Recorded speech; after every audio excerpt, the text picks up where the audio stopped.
ఏదైనా నీడ్గా ఉన్నా కానీ మీకు టీచర్స్ ఇస్తున్నారు కాబట్టి మిగతా రిమైనింగ్ స్కూల్స్లో వాళ్ళకంటే కూడా రెసిడెన్షియల్ స్కూల్స్లో పిల్లలు టీచర్స్కి ఎంతో రుణపడి ఉంటారు.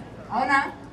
ఎందుకంటే మీరు మీ ఇంటికంటే కూడా స్కూల్లోనే ఎక్కువ టైమింగ్ ఉంటారు కాబట్టి మరి మీకు చదువుతో పాటు ఆల్ నీడ్స్ మీకు అందిస్తున్నారు కాబట్టి మీ అందరూ కూడా, ఎందుకంటే ఇప్పుడు చాలా మంది స్పీచ్ ఇచ్చారు, కొంతమంది అసలు మాకు సంబంధం లేనట్టు అదిగోండి వెనక్కి ఎంజాయ్ చేస్తున్నారు. ఎవరు హైయర్ క్లాస్ స్టూడెంట్సా? అక్కడే తెలుస్తుంది మనం ఎంత భక్తితో ఉంటున్నాము ఏంటనేది. Higher class students are you are the guidance to the lower class students. ఇంకొకటి మనకి పురాణాల్లో కానీ అందరూ కూడా చెప్పేది కబీర్ దోహే ఒకటి ఉన్నది. ఏమంటే గురు గోవింద్ దోహు కడే కాకే లాగోపై బలిహారి గురు ఆపనే గోవింద్ దియో బతాయ్. అంటే ఏంటంటే గురువు గోవిందులో ఎవరు గొప్పవాడు అంటే గురువే గొప్పవాడు. అర్థమైందా? యాక్చువల్గా మనకి జన్మనిచ్చేది ఎవరు? తల్లిదండ్రులు. కానీ దాంట్లో ఏమని చెప్తున్నా అంటే తల్లిదండ్రులు కంటే కూడా తల్లిదండ్రులు కేవలం మనకి బర్త్ ఇస్తారు, కానీ గురువు అనేవాడు మన యొక్క లైఫ్ని హౌ టు లీడ్ అనే గైడెన్స్ ఇస్తారు. కాబట్టి గురువు కంటే తల్లిదండ్రుల కంటే కూడా ఎవరు గొప్పవాళ్ళు? గురువులు.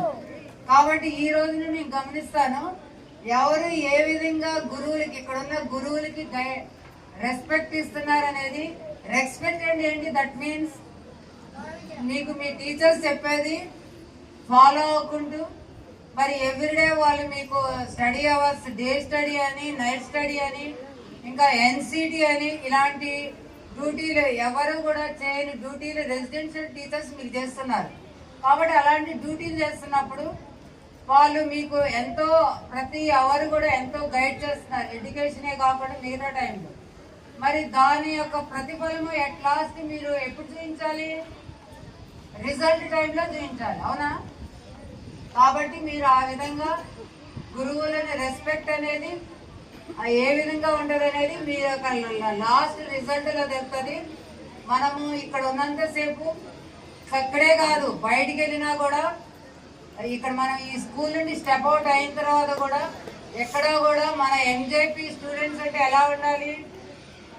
చాలా పవర్ఫుల్ వెపన్స్ లాగా ఉండాలి. ఆ విధంగా ఉంటారని ఆశిస్తూ మరొకసారి ఆల్ టీచర్స్కి happy teachers day. Thank you.